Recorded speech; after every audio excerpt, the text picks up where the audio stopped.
Bom dia para quem é de dia e boa tarde quem está na tarde e boa noite para quem está assistindo Dr. Glycon aqui de noite. Aos madrugadores, que não é uma coisa muito legal, mas boa noite para você também.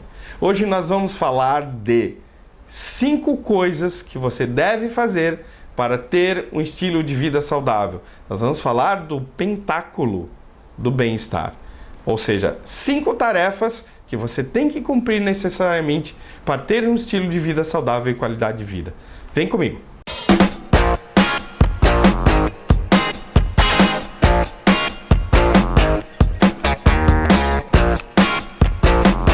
E aí pessoal, tudo bom? Nós estamos aqui no consultório do Dr. Glycon, dando continuidade às nossas gravações sobre saúde e qualidade de vida. A gente viu na última aula já as estratégias de motivação para o exercício físico. Nessa aula, então, eu queria falar para vocês de como é que você tem segurança de que você está tendo um estilo de vida saudável. Para ter um estilo de vida saudável, nós precisamos respeitar 5 coisas, que é o que um autor chamado Marcos Narras, ele fala de pentáculo do bem-estar, tá? Vai aparecer uma fotinha para vocês sobre o pentáculo do bem-estar. Enquanto isso, nós vamos falando sobre ele. O que seriam essas 5 coisas que você tem que cuidar na sua vida para que você tenha certeza de que seu estilo de vida está saudável e de que você vai ter uma qualidade de vida? Primeira coisa é, óbvio, o exercício físico regular. Depois nós vamos falar um pouco mais sobre esse exercício físico, falar quantas vezes, como fazer e tudo mais. Mas o exercício físico regular, ou atividade física regular, ela deve fazer parte da sua vida. A segunda coisa, e aí é um tripé bem forte, esses 3 que eu vou falar agora, os 3 primeiros, a segunda coisa seria o controle do estresse. O estresse é uma coisa bacana. Como assim, Glycon? Uma coisa bacana, o estresse? Sim, é bacana. Você sabia que foi o estresse que trouxe a gente até aqui, onde a gente está aqui hoje? Foi o estresse que construiu a nossa civilização? É verdade. O estresse construiu a humanidade, a civilização como ela está, né? O que acontecia?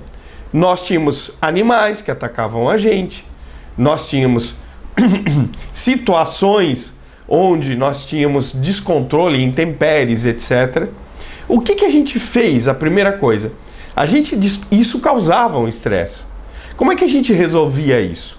Primeira coisa que a gente descobriu é que se juntar em grupo era mais fácil de controlar esse estresse.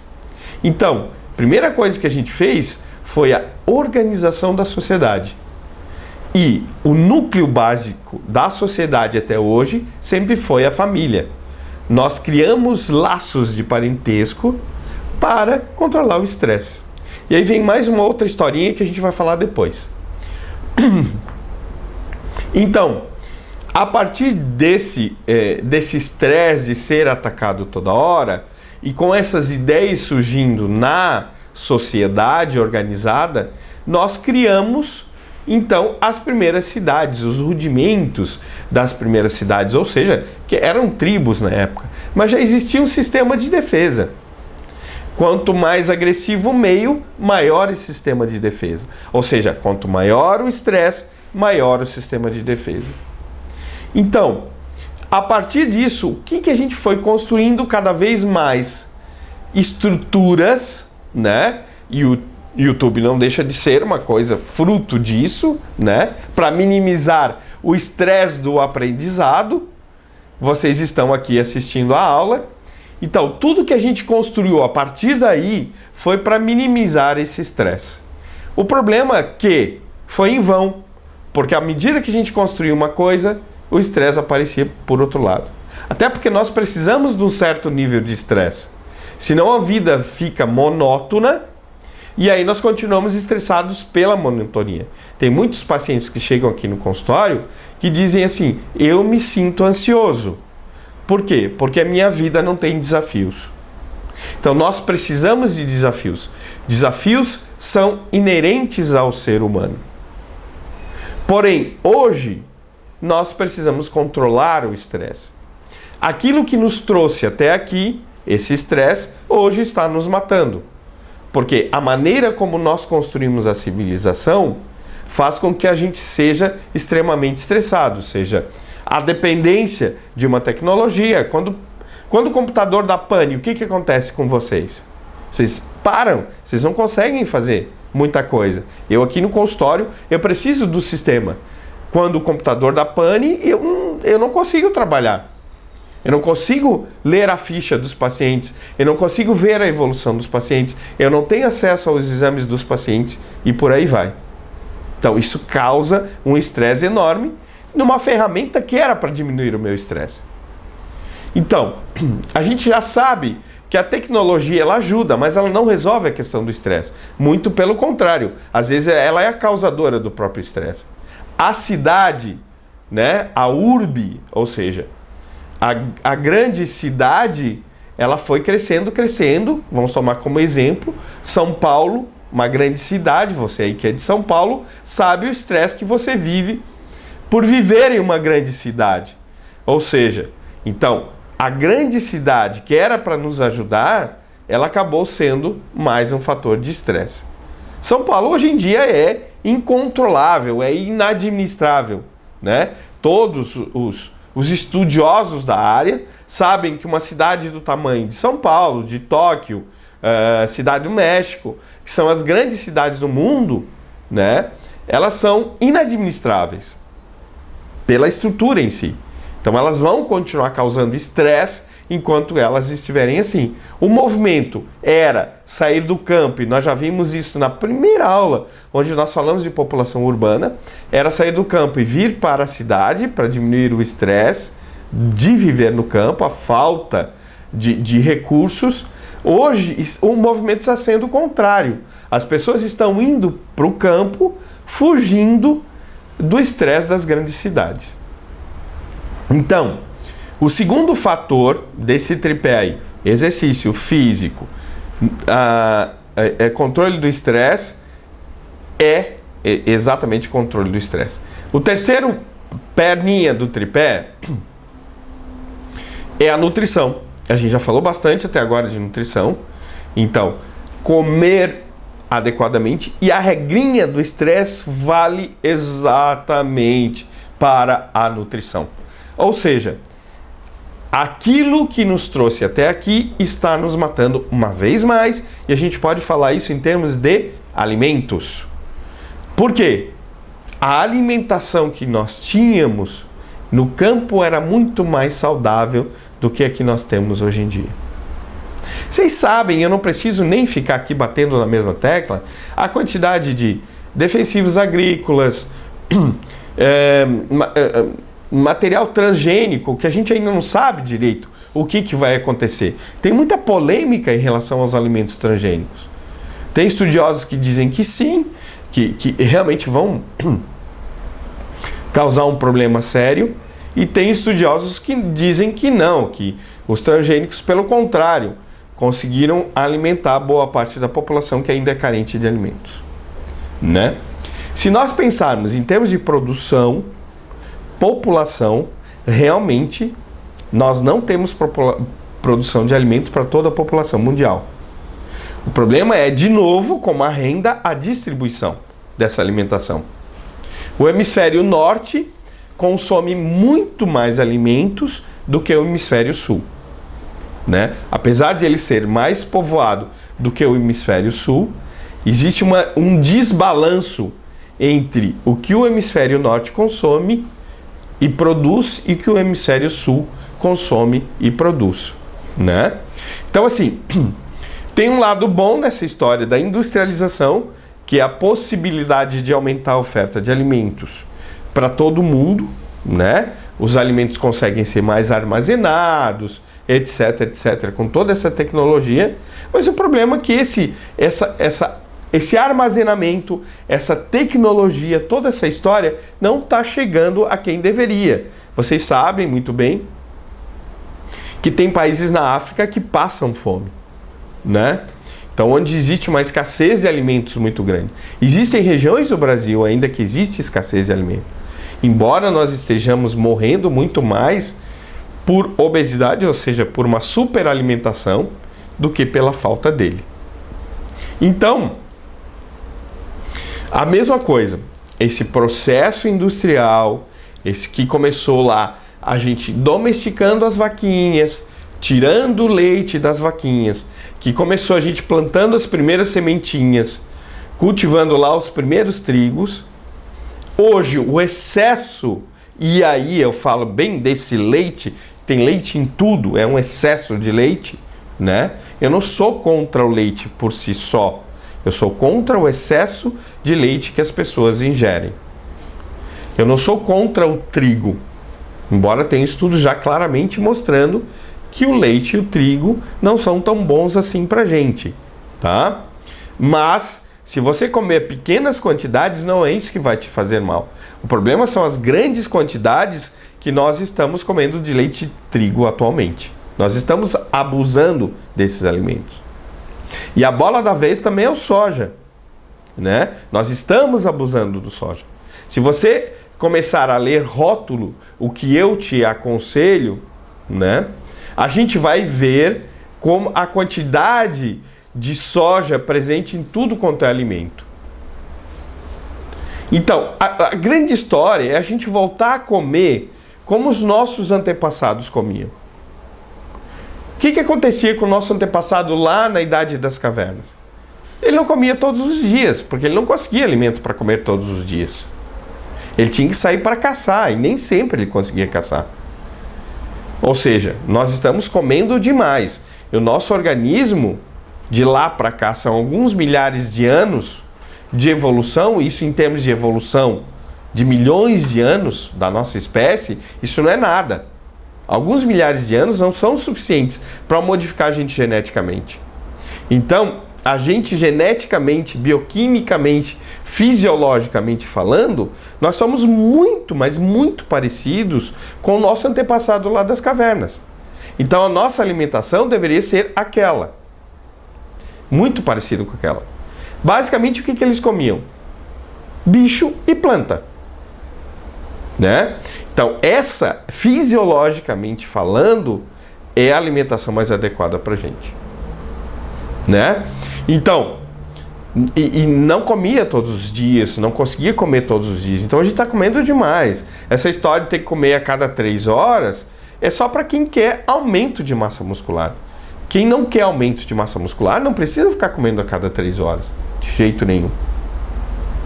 Quem não quer, quem quer ter uma vida mais saudável, não tem que comer tudo isso que come. Tem que ficar com fome, sim. Tem que sair da mesa sem estar satisfeito.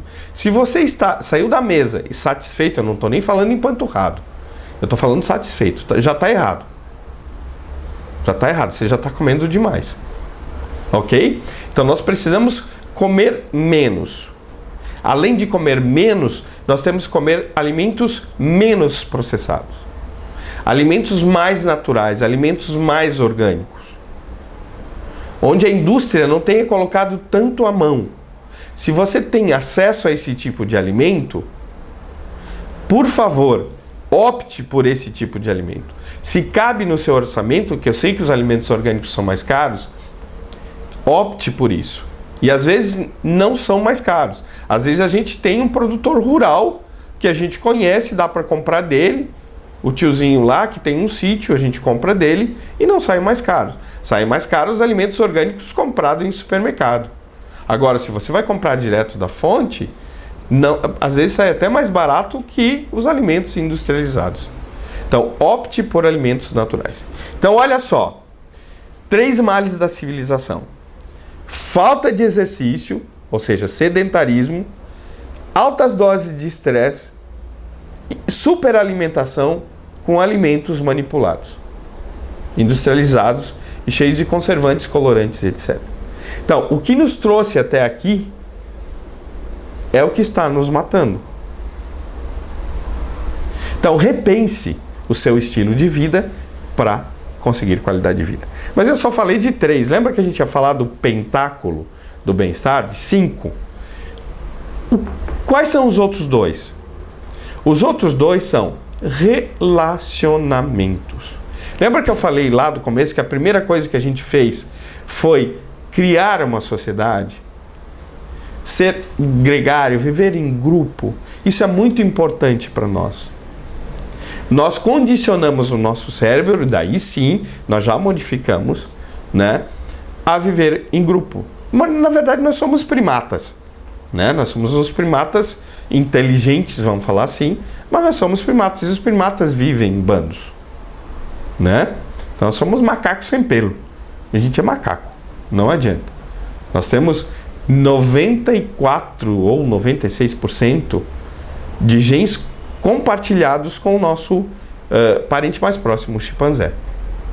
Então, esses 4 ou 6% aí, que eu não me lembro exatamente a quantidade, é que fazem toda a diferença entre a gente ser humano e não ser um chimpanzé. Mas muita coisa a gente compartilha com eles. Por isso que os chimpanzés são utilizados para testes de medicamentos, de comportamento, antes de chegar nos seres humanos, tá? Muito bem. Então, ter relacionamentos, e já tem estudos mostrando que quem tem relacionamentos mais duradouros, quem tem afetividade. Por quê? Porque a gente mexe com os nossos hormônios. A gente libera endorfinas quando a gente recebe um cafuné. Esses hormônios são parentes da morfina. Por isso o nomezinho, endorfina, são morfinas endógenas, ou seja, produzidas pelo nosso corpo. Quando a gente recebe um carinho, quando a gente recebe um cafuné, a gente libera endorfinas, que são hormônios que dão prazer. Não só endorfinas, a gente libera um outro hormônio chamado ocitocina. A ocitocina é aquele hormônio que é liberado, tá? Quando o bebê mama da mãe, por exemplo, e cria esse vínculo de afeto entre o bebê e a mãe. Tem estudos muito legais mostrando que quando a gente brinca com o nosso animalzinho de estimação, vamos colocar um cachorro, que esse estudo foi feito com um cachorro, mostra que à medida que nós brincamos com o nosso cachorro, nós trocamos olhar com o nosso cachorro, depois foram dosados níveis de ocitocina na urina do dono e na urina do animal, e os níveis de ocitocina estavam aumentados tanto na urina do dono quanto na urina do animal. Olha que bacana! Tenha relacionamentos, nem que seja com um cachorro, mas tenha relacionamentos. Você é um ser social, você precisa de relacionamentos. Uma pessoa com mais relacionamentos é uma pessoa feliz, é uma pessoa que vive melhor, que tem um estilo de vida mais saudável. Gente, não adianta ter muitos likes no Facebook, não é isso que conta. Não adianta ter muitos likes no Instagram, não é isso que conta, tá? Isso não vale. Isso é que nem ser rico de Facebook ou rico de Instagram, não adianta. Você pode ser uma pessoa popular, mas não conta nesse nível de relacionamento. Esse nível de relacionamento aí que eu estou falando não é quantitativo, ele é qualitativo. Ou seja, você ter relacionamentos de qualidade. Você não precisa ter um relacionamento bom com sua família biológica, mas você precisa ter um relacionamento bom com sua família social. O que é isso? Aquelas pessoas que você escolheu para ser sua família. Seja seu companheiro, sua companheira, namorado, namorada, marido, mulher, seja o que for. Você precisa desse relacionamento. Quanto mais duradouro esse relacionamento, a gente sabe que melhor qualidade de vida, melhor estilo de vida. E é venda casada. Normalmente, quem cumpre esses 3 requisitos anteriores, acaba cumprindo esse daqui também. É tão legal, como vem tudo junto, é num pacote, tá? Eu assisti um filme muito louco essa semana, que eu não tô lembrando mais o nome, mas assim, falava de um pai, é um filme recente agora, falava de um pai que educou os filhos no meio do mato, tá? Acho que era no Canadá, no interior do Canadá, e ele colocou regras para os filhos Só que o cara era um gênio, né? O cara sabia de tudo. E o cara colocou regras para os filhos. Eles tinham que ler tantos livros, eles tinham que discutir os livros, eles tinham que ter ideias a respeito do livro. Eles escalavam paredes, eles tinham um treinamento físico muito duro, eles aprendiam a lutar. Eles só comiam o que eles plantavam e o que eles caçavam, basicamente bicho e planta. Enfim, foi muito bacana. O problema qual é? O que faltou? Faltou essa história de relacionamento. Faltou, tudo estava bonitinho, a não ser a questão de relacionamento. Eles tinham um bom relacionamento entre eles, mas eram crianças que estavam isoladas da sociedade. Isso não é legal. Enquanto um experimento é bacana, ele achou que ele ia formar super pessoas, né? Os filhos seriam super pessoas, extremamente adaptados. Mas na verdade não, a gente viu depois que as crianças não eram tão adaptadas assim. Então ele precisou rever isso, né? A partir da morte da mãe das crianças e readaptar as crianças à convivência e sociedade. Só que o que era bacana? Elas tinham uma estrutura de base muito boa para essa readaptação em sociedade, né? Porque aquele tripézinho deles anterior estava cumprido.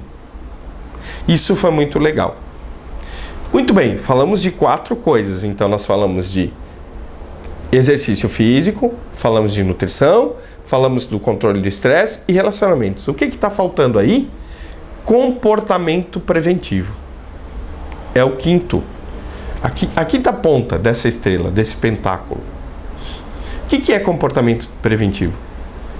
É você dirigir, por exemplo, de maneira preventiva. Hoje é necessário. Direção preventiva faz parte de uma educação para o trânsito, vamos falar assim. Você não abusar de determinadas drogas, isso é comportamento preventivo, né? Você não abusar do álcool, você não fumar, né? Não usar o tabaco, o cigarro, né? Isso é comportamento preventivo. Você não se colocar em situações de risco em geral, isso é comportamento preventivo. Também se sabe que as pessoas que vivem mais, que têm mais qualidade de vida, são aquelas pessoas que não se colocam em risco constante, que elas têm um comportamento preventivo. Isso é muito importante. É tão importante quanto os demais. E na verdade, quando você cumpre os anteriores, você já está tendo um comportamento preventivo. Não tem como você ter um comportamento, e por isso que eu deixei para falar por último, você fazendo o resto, fazendo toda a lição de casa, você já estará com um comportamento preventivo. Então, 5 pontas. Vamos repassar. Controle do estresse, nutrição adequada, atividade física regular, relacionamentos de qualidade e quantidade e comportamento preventivo. A partir desses 5 fatores, nós vamos estar ganhando saúde e qualidade de vida a partir de um estilo de vida saudável. É isso aí.